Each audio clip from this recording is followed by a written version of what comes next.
হ্যাঁ ভাই, আমার একটা প্রশ্ন আছে। বলুন ভাই, বলুন ভাই। আমার অসুবিধা হচ্ছে কি, আমি যদি পড়ি, কষ্ট করে মুখস্থ করি, আর যদি পরীক্ষার হলে গিয়ে দেখে লেখার সুযোগ হয়, তাহলে আমার এই পড়ার কি কোনো লাভ আছে? হয়তো নেই।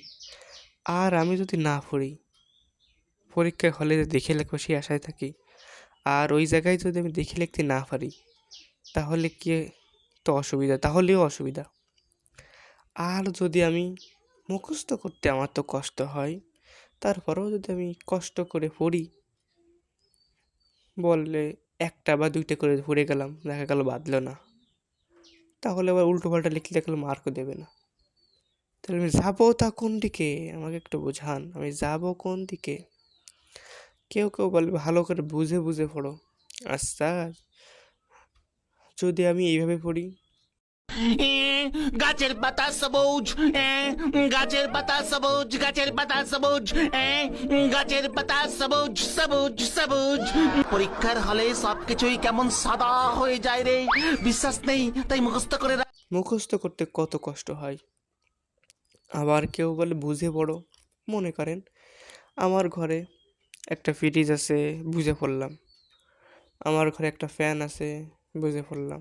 আমার ঘরে বাতি আছে, খাট আছে, তোশক আছে, খাটের ঘরে তিনটে কাপড় আছে, বা তিনটে ছটা আছে।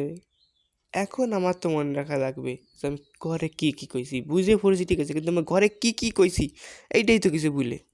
এর জন্যই তো মনে রাখা দরকার হয়। এটাও দেখা গেলো ভুলে গেলাম। আর